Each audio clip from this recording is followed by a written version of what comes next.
खावर, आपसे यही सवाल करना चाहूंगी कि आपको भी क्या यही लगता है कि ये दो शख्सियात हैं मुज़ाकरात के लिए ठीक नहीं है? थोड़ा सा इख्तलाफ करूंगा मोहम्मद मालिक साहब से। देखें, जब लास्ट टाइम जेडी वैंस आए थे उस वक्त भी हमारे पास खबरें आई थी कि एक मौका ऐसा आया था कि मामला बिल्कुल तय हो गए थे। फिर जेडी वैंस ने जब वापस कॉल की और उनको रोक दिया गया आगे बढ़ने से, और फिर जिस तरह राक्षी साहब ने बाद में कहा कि हम बिल्कुल इंचेस अवे थे। अब आपने देखा कि ये पिछले जो 4-5 दिन गुजरे हैं, इस दौरान जो फील्ड मार्शल गए आसिम मुनीर वहाँ पे मौजूद थे तेहरान। उसके बाद गुज़िश्ता 24 घंटों के दौरान सिचुएशन रूम अमेरिका के अंदर एक हाईएस्ट लेवल की मीटिंग होती है।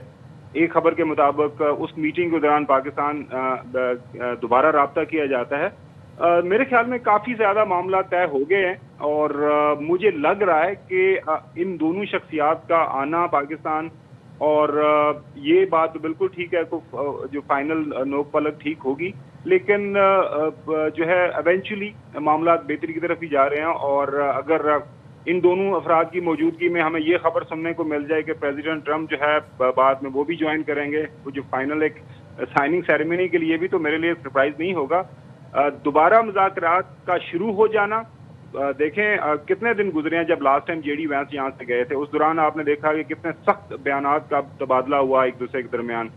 सोशल मीडिया के ऊपर प्रेसिडेंट ट्रंप ने काफ़ी सख्त अल्फाज इस्तेमाल किए। उसके जवाब में जो ईरानियन लीडरशिप ने ये कहा कि आपने ये जो 7 दावे किए हैं ये सातों के सातों गलत हैं, गलत बयानी है। लेकिन इसके बावजूद जो है मुज़ाकरात का जारी रहना, दोनों फ्रीकैन का इस बात के ऊपर राजी होना कि हम मुज़ाकरात को जारी रखेंगे और फिर दोबारा से इस्लामाबाद के अंदर एक फेस टू फेस मुलाकात के लिए आना, तो मुझे लग रहा है कि कुछ ऐसी चीजें वर्कआउट कर ली गई हैं, एक लार्जर फ्रेमवर्क जिसके ऊपर एग्रीमेंट हो जाएगा। और फिर जाहिर आहिस्ता आहिस्ता, मैं ये नहीं कहता कि इसी सीटिंग में सब कुछ फाइनल हो जाएगा, लेकिन चीजें आगे बढ़ेंगी। यस, सो इन दोनों अफराद का आना मेरे ख्याल में, मैं तो इसको एक इंतहाई मुस्बत जो है नजर से देखूंगा और उम्मीद यही है कि ये मामला बेहतरी की तरफ लेके जाएंगे। ठीक है, खबर साथ ही रहिए। मारिया भी हमारे साथ मौजूद है। मारिया, अगर तो इस सारे सिनेरियो को अगर हम देखें कि एक तो स्टीव विटकॉफ और जैरेड कुशनर का आना, फिर डोनाल्ड ट्रंप ने जिस तरह से ये ट्वीट किया है, उनका ये पैगाम जिस तरह से वो थ्रेटेंड हैं अपनी इस ट्वीट में, उसको सामने रखें, और जिस तरह से आबना हुर्मुज खुली लेकिन फिर अमेरिकन ब्लॉकेड नहीं हटा और आबना हुर्मुज जो है वो दोबारा बंद हो गई। इस सारे सिनेरियो को देखते हुए आपको लगता है कि अमन मुज़ाकरात का जो दूसरा दौर होगा उसमें कोई ब्रेक थ्रू होगा? जी, मेरे नज़दीक तो जो ये दूसरा दौर होना ही एक बहुत बड़ा ब्रेक थ्रू है अपनी ज़ात के अंदर। अब देखिए 24 घंटे पहले किस तरह के बयानात थे अमेरिका की जानिब से। प्रेसिडेंट ट्रंप क्या बात कर रहे थे, ईरान आबनाए हुर्मुज बंद कर ही बैठा है, लेकिन दोनों तरफ से फिर भी जो टेक्निकल और एडवांस लेवल टीमें कल इस्लामाबाद में मिलने को तैयार बैठी हैं। तो इससे इंटेंट तो बड़ी जाहिर नजर आ रही है ना हम सबको, वो ये है कि अमेरिका भी डिप्लोमेटिक एंगेजमेंट भी चाहता है, टेक्निकल लेवल की एंगेजमेंट भी चाहता है, और इस वक्त जंग से निकलना भी चाहता है। मैं सुन रही थी जो दोनों शख्सियात के हवाले से जो मालिक साहब का और खावर साहब की गुफ्तगू थी, उनके जो खदशात थे। देखिए, आपको समझना होगा कि प्रेसिडेंट ट्रंप का काम करने का तरीकाकार क्या है।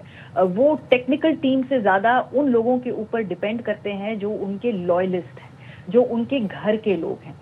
जैरेड कुशनर उनके दामाद है, उनके खास आदमी हैं, जो बहुत सारे कॉम्प्लिकेटेड कॉम्प्लेक्स मामलात होते हैं उसको हल करने के लिए जैरेड कुशनर के ऊपर वो रिलाई करते हैं, और उनको कई हद तक बहुत ज्यादा अथॉरिटी भी दे सकते हैं। जो वहां पर पॉलिटिकल फिगर्स हैं जो कि इलेक्टेड निजाम के थ्रू आते हैं, वो भी वो ट्रस्ट एंजॉय नहीं करते जो कि जैरेड कुशनर और उनकी विसातत से स्टीव विटकॉफ किया करते हैं। अगर आप मुझे कहें कि जेडी वैंस के मुकाबले में जैरेड कुशनर के ऊपर ज्यादा इन्हिसार है प्रेसिडेंट ट्रंप का, तो मैं कहूंगी बिल्कुल। हालांकि वो इलेक्टेड वाइस प्रेसिडेंट है, लेकिन उनका कद, उनका वजन ट्रंप की एडमिनिस्ट्रेशन में उस जैरेड कुशनर से कम है। तो जैरेड कुशनर का यहाँ पर होना मतलब ये है कि एक तरीके से प्रेसिडेंट ट्रंप बाज़ाब्ता तौर पे डायरेक्टली इन मुज़ाकरात के अंदर बैठे हैं जैरेड कुशनर की फसादत से। और हमें ये भी देखना होगा कि जैरेड कुशनर जो है इसराइल के साथ भी राब्ते रखते हैं, तो इस तरीके से इसराइल भी कॉन्वर्जेशन के अंदर किसी न किसी तरीके से इनडायरेक्टली इन्वॉल्व होता है। तो जब जैरेड कुशनर को स्टीव विटकॉफ को भेजा जाता है तो मतलब है कि ट्रंप की तरफ से मुकम्मल मैंडेट, हाई जो ट्रस्ट है एंजॉय करने वाली दो शख्सियात को यहाँ भेजा जाएगा। जेडी वैंस के आने से वैसे एक پولیٹیکل جو فگرز ہوتے ہیں وہ پالیٹکس کرتے ہیں, وہ سیاسی حل نکالتے ہیں اور وہ بہترین ہوتے ہیں کسی بھی قسم کے معاہدے تک پہنچنے کے لیے, لیکن پریزیڈنٹ ٹرمپ کی پریزیڈنسی ایسے نہیں چلتی ہے. ان کی پریزیڈنسی اپنے معتمد لوگوں کے اوپر انحصار پہ چلتی ہے. آپ دنیا بھر میں دیکھیے جنہوں نے وہاں پر ایمبیسڈرز لگائے ہیں انہوں نے اپنے خاندان کے لوگوں کو لگایا ہے, اپنے جو خاص وہ لوگ ہیں جو ان سے یا تو ان کے خاندان میں شادی ہوئی ہے یا وہ ان کے کوئی ریلیٹیوز ہیں, ایکسٹینڈیڈ ریلیٹیوز ہیں. سو یہ ان کا طریقہ کار ہے. تو جیرڈ کشنر کا اگر ہم پوچھیں کہ اس ایڈمنسٹریشن کے اندر زیادہ وزن ہے یا جے ڈی وینس کا الیکٹڈلی ڈیموکریٹکلی, تو جے ڈی وینس کا ہونا چاہیے. بالکل دنیا بھر میں ایسا ہوتا ہے, لیکن ٹرمپ کی ایڈمنسٹریشن میں جیرڈ کشنر کا یہاں ہونے کا مطلب ہے کہ پریزیڈنٹ ٹرمپ بلا واسطہ ڈائریکٹلی ان مذاکرات کے ٹیبل کے اوپر خود بیٹھے ہوئے ہیں. اور اگر یہ چیزیں طے ہو جاتی ہیں, کوئی اور مزید بریک تھرو ہوتا ہے, تو پھر وہ باضابطہ طور پہ خود پاکستان آنے کی بھی اناؤنسمنٹ بہت جلد کر سکتے ہیں. سو ان دونوں شخصیات کے چناؤ کے اوپر مجھے لگتا ہے کہ اس کا مطلب ہے کہ امریکہ سیریس ہے, امریکہ اس سے حل نکالنا چاہتا ہے, اور اب ہم قریب ہیں کسی نہ کسی اس سے آگے اگلے لیول کے بریک. اللہ کرے کہ ہم بہت قریب ہوں, اللہ کرے کہ یہ پایہ تکمیل تک بھی پہنچے, مذاکرات اور دستخط کی تقریب ہو. مالک صاحب, چونکہ ہم دیکھ رہے ہیں کہ جب مذاکرات ہو رہے ہوتے ہیں, جب کنفرمیشنز آ رہی ہوتی ہیں, ساتھ ہی ساتھ ایک نیا نقطہ بھی سامنے آ جاتا ہے. جیسے کہ ایک روز پہلے ہی صدر ٹرمپ کی جانب سے یورینیم کی افزودگی اور اس کی منتقلی کی بات کی گئی تھی. تو آپ سمجھتے ہیں کہ بہتر ہے کہ اب تمام نکات پر ایک ہی بار بات کر لی جائے؟ دیکھیے ہوگی, لیکن پہلے اگر اس ڈیلیگیشن کی بات کر لیں. میں نے آپ کو پہلی بات یہ کی تھی کہ یہ دوسرا راؤنڈ ہونا یہی اصل چیز ہے, یہ سب سے امپورٹنٹ چیز ہے. لیکن اس میں بات خالی یہ نہیں ہوتی کہ ٹرمپ کے کون سے ٹرسٹڈ لوگ ہیں, اس میں یہ بھی بہت فرق پڑتا ہے کہ دوسری سائڈ کتنا اعتبار کرتی ہے, اور وہ آپ کا جو پوائنٹس آف کانفلکٹ ہیں وہ 3 میں بڑھ گئے ہیں یا کم ہو گئے ہیں. یہ دونوں لوگ ہیں جن کے بارے میں یہ سمجھا جاتا ہے ایران میں بھی, اور خالی ایران نہیں, ویسٹ میں بھی یہ تاثر ہے کہ یہ صرف اسرائیل کی زبان بولتے ہیں. وہی بات اگر ان سے جے ڈی وینس کرے گا تو ایرانینز کا ریاکشن اور ہوگا. وہی بات جب یہ لوگ کریں گے تو ایرانینز کا ریاکشن زیادہ ہارڈ ہوگا.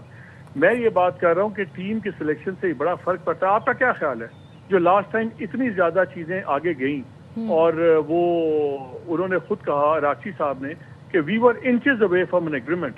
اگر یہ دونوں بیٹھے ہوتے تو اتنی باتیں طے ہوتی, کبھی نہ طے ہوتی. وہاں پہ سارا ڈائلاگ ہم نے اپنے پروگرام میں رپورٹ بھی کیا تھا. نہیں, لیکن مالک صاحب انہوں نے یہ بھی تو کہا تھا نا, میری بات کمپلیٹ ہونے دینا. تب بھی زیادہ ڈائلاگ لیڈ کیا تھا ادھر سے جے ڈی وینس نے اور ادھر سے لیڈ کیا تھا غالب راز صاحب نے. ٹھیک ہے, دونوں ماڈریٹ ہیں. جے ڈی وینس کا نون سٹانس ہے کہ وہ جنگ ختم کرنا چاہتے ہیں, وہ جنگ شروع کرنے کے بھی خلاف تھے. آپ یہ دیکھیے کہ اگر میرے سامنے آپ کسی درمیان ماڈریٹ آدمی کو بٹھائیں گے یا ایک ہارڈ لائنر کو بٹھائیں گے تو میرا رویہ اس کے ریاکشن میں بھی ہوگا. میں صرف یہ کہہ رہا ہوں کہ مجھے ان دو کی وجہ سے کوئی نیا بریک تھرو ہوتا نظر نہیں آتا. پرانا ہی اگر ٹھیک ہو جائے اور سب کچھ ہو جائے تو بہت بڑی بات ہے. آئی ایم شیور کہ پریزیڈنٹ ٹرمپ یہ بھی چاہتے ہیں کہ گلوری ان کی بالکل سٹیل نہ ہو. جے ڈی وینس نے بہت زیادہ ہائی پروفائل ہو گیا تھا last time, and everybody said J D Vance is bringing peace. Trump brought war to the region, J D Vance will bring peace to the region. تو اس لیے وہ چاہتا ہے کہ اسے یہ ہینڈ ٹرسٹڈ لوگ ہوں سارے کہ ہاں ٹرمپ کی گیم ہے, ٹرمپ بھی سب کچھ کر رہا ہے. لیکن یہ نہیں ہوگا کہ یہ آ کے ختم ہو جائیں گے کانٹریکٹ یا خدا نہ خاصہ جو چیزیں طے ہوئی ہوئی ہیں. مجھے صرف ان دو کی موجودگی میں نیا بڑا بریک تھرو نظر نہیں آتا. اگر تو ساری چیزیں طے ہو گئی ہوئی ہیں, جیسے ہمیں یہ بھی پتا ہے کہ انویسٹمنٹ میں یہ بھی امریکہ تیار ہے کہ ٹھیک ہے ایران پاکستان کو دے دے ہائیلی انرچڈ یورینیم, یہاں پہ یہ کر دیں گے تو اس پہ وہ تیار ہے. تو یہ ساری چیزیں ہو رہی ہیں. ہیونگ سیڈ دیٹ, یہ ان کا آنا ان اٹ سیلف یہ سکسیس ہے. اور میں آپ کہا تھا آپ اسٹیٹمنٹ کو چھوڑ دیا کریں, یہ دیکھا کریں ایکشن کیا اور باتیں کیا ہیں. باتوں میں تو وہ تباہی پھیر رہے ہیں ابھی بھی, یہ کر دوں گا وہ کر دوں گا, لیکن ایکشن کیا ہے کہ ڈیلیگیشن آ رہا ہے. ایکشن کیا ہے کہ انہوں نے کہا کہ جب ایگریمنٹ سائن ہوگا تو میں آ جاؤں گا. بگر تھنگز آر پازیٹیو, لیکن نیگوسیشنز میں صرف ان دو کی موجودگی میں مجھے نیا بریک تھرو نظر نہیں آتا. پرانا بچا رہے, یہی بڑی اچھی بات ہے. مجھے ان دو سے نیا بریک تھرو نظر نہیں آتا, بیکاز ان کے اوپر امریکہ پہ بھی ٹرسٹ نہیں ہے, ایبسولوٹلی ٹرسٹ نہیں ہے. اور یہ بالکل ہمیشہ دونوں بات کرتے ہیں ہمیشہ اسرائیل کی. یہ یوکرین میں بھی تھے نا اسٹیو وٹکاف صاحب, کیا کر دیا یوکرین کی جنگ میں؟ He was an absolute failure. Middle east میں انہوں نے کیا کر لیا؟ مڈل ایسٹ میں کیا یہ کروا سکتے ہیں؟ کیا لیبنان کا انہوں نے کروایا تھا؟ وہ ڈونلڈ ٹرمپ نے خود کیا تھا. سو ان دونوں کے ٹریک ریکارڈ میں کوئی ہائی پروفائل ڈپلومیٹک انیشیٹوز بہت ہیں, इनका कोई भी हाई प्रोफाइल डिप्लोमेटिक सक्सेस एक भी नहीं है, ना स्टीव विटकॉफ का है ना इसका है। और जहां भी इन्होंने चीजें खत्म करवाई हैं उस खिते में भी इन्होंने इसराइल की टर्म से खत्म करवाई हैं। जो गजा का पीस प्लान हुआ, सब कुछ हुआ, वो किसकी टर्म से हुआ? फलस्तीनियों की टर्म से हुआ, वो तो हुआ इसराइलीज की टर्म पे। लेबनान के अंदर इन दोनों में से कोई बोला? इनमें से किसी एक ने भी कोई बात की? इसराइल का व्यू पॉइंट लेके जाते हैं तो आपका क्या ख्याल है ईरान में आके सडनली इनका डीएनए बदल जाएगा? सबसे पहले खुद वो इसराइली खुद कहते हैं, जिनके बारे में ब्रिटिश ये कहें कि ये इसराइली एसेट्स हैं। आप सोचिए अगर आप ईरानी बैठे होंगे, आप उनके साथ कितनी क्या बात करेंगे, क्या आप उनकी बात पे एतबार करेंगे? ये जो भी बातचीत कर लें, इसको अंडर राइट वैंस को करना पड़ेगा जब ट्रंप आएंगे खुद। सो जो चीजें तय हो गई हैं, मुझे लगता है 99 चीजें तय हैं अल्लाह के फजल से। वॉर खत्म अब होगी, दोनों ही नहीं आगे अफोर्ड करते लड़ना, डिफरेंट रीजंस हैं। लेकिन स्टीव विटकॉफ और जेरेड कुश्नर, मेरे अपने में, बाकी everybody has right to their opinion, मेरे नजदीक इन दो के तहत कोई नया ब्रेक थ्रू मुझे बिल्कुल मुमकिन नजर नहीं आता। पुरानी चीजें बच जाएं वो काफी हैं। ठीक है, मालिक साहब साथ ही मौजूद रहिए।